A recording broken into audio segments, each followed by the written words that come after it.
Hello guys, ఎలా ఉన్నారండి? మీకోసం అయితే ఒక మంచి గ్రేవీతో అయితే తీసుకొచ్చేసాను అనమాట. ఎప్పుడైనా కూడా మనమైతే పాలకూరతో ఎప్పుడు కూడా పన్నీర్ చేస్తుంటారు కదా గ్రేవీని. నేను ఇప్పుడైతే కొద్దిగా వెరైటీగా అయితే కాలీఫ్లవర్తో పాలకూర గ్రేవీ అనమాట. చపాతీలోకి అయితే అద్దిరిపోతుంది.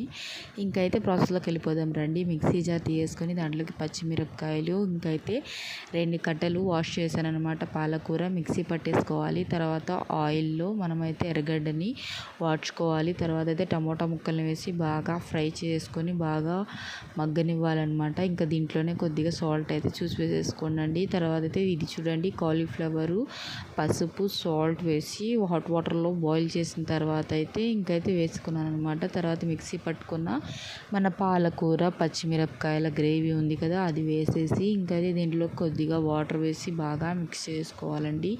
ఇంకైతే బాగా మిక్స్ చేసిన తర్వాత అయితే దీంట్లోకి మనము గరం మసాలా ఇంకైతే కారాన్ని అయితే వేసుకోవాలండి.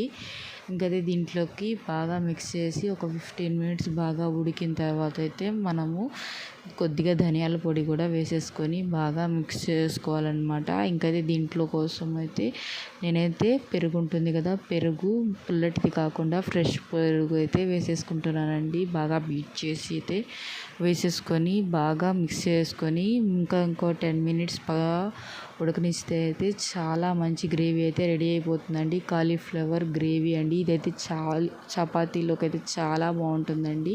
మన గ్రేవీ అయితే రెడీ అయిపోయిందనమాట. కొత్తిమీర అయితే గార్నిష్ చేస్తానండి. ఒక్కసారి ట్రై చేస్తే మళ్ళీ మళ్ళీ తినాలనుకుంటారండి. తప్పకుండా ట్రై చేయండి. చపాతీలోకి అయితే చాలా బాగుంటుంది, రైస్లో కన్నా.